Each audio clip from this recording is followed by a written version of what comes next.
Cari fratelli e sorelle, buona Pasqua.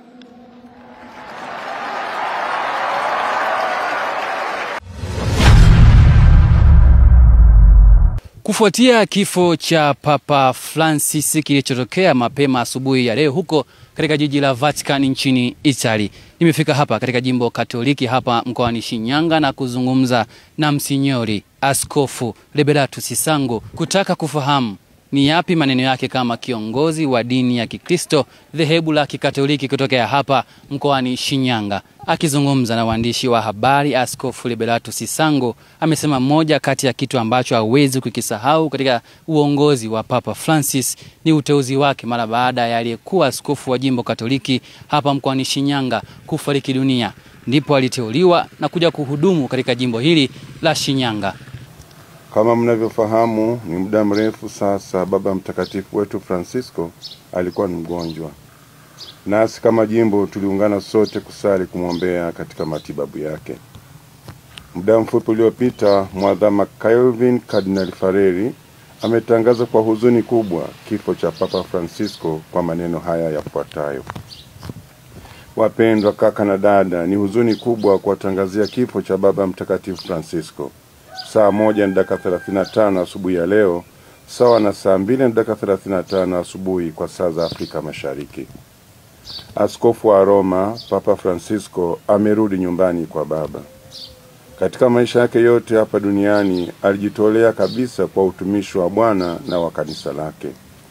Alitufundisha kuishi tunu za Injili kwa uaminifu, ujasiri na upendo kwa ulimwengu wote. Kwa namna ya pekee upendo kwa maskini na kwa wale waliotengwa. Shukrani nyingi kwa mfano wa maisha ya Papa Francisco ya kuwa mfuasi wa kweli wa Bwana wetu Yesu Kristo. Nasi tunaikabidhi roho yake kwa upendo usio na kikomo wa huruma ya Mungu moja katika nafsi tatu. Hivyo wapendwa, wakati tukisubiri taarifa rasmi ya mazishi yake kutoka Vatikano, tuendelee kusali kwa ajili ya kuiombea pumziko la milele mbinguni roho ya marehemu baba yetu Papa Francisco. Raha ya milele umpe Bwana na mwanga wa milele umwangazie, apumzike kwa amani. Kipindi cha maombolezo ni kipindi cha huzuni, lakini kama tunavyojua ni huzuni yenye furaha ya kujaa matumaini. Tuendelee kusali na kumwombea mzee wetu ili kazi nzuri ambazo azifanya kwa ajili ya kanisa lake, basi kazi hizo zimstahilishe urithi uzima wa milele.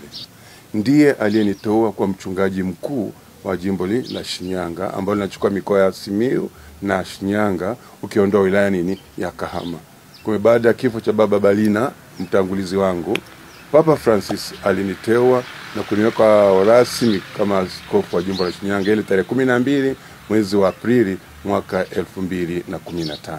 Hilo ndio nalomkumbuka la pekee kabisa kwa na Shinyanga na mimi binafsi kama askofu wa jimbo la Shinyanga.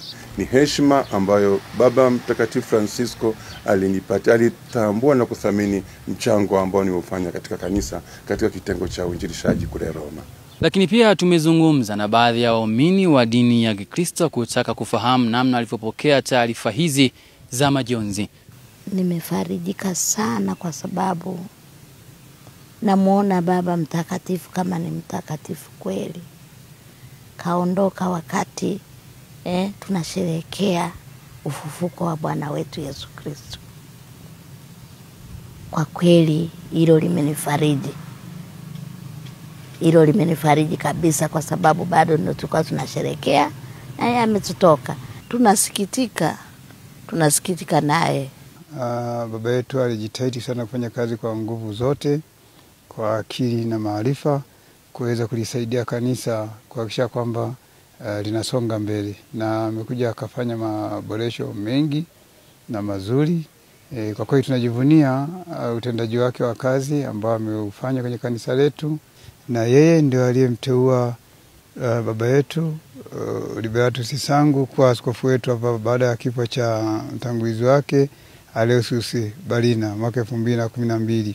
Na sisi baba yetu hapa tukampokea 2015. Ndio tuko naye mpaka hivi sasa ametimiza miaka 10. Kwa hiyo tunamkumbuka kwa hilo pia, kututeulia baba yetu Askofu Liberatus Sisango, askofu mpole, mnyenyekevu, anayelipenda kanisa, anajitoa sana kulipigania kanisa. Tunaona hata mafanikio yake aliyofanya, kuongeza parokia zimekuwa nyingi, kusogeza huduma kwa waumini. Kwa kweli tunajivunia sana, tutamkumbuka sana Baba Mtakatifu Francis kwa hilo.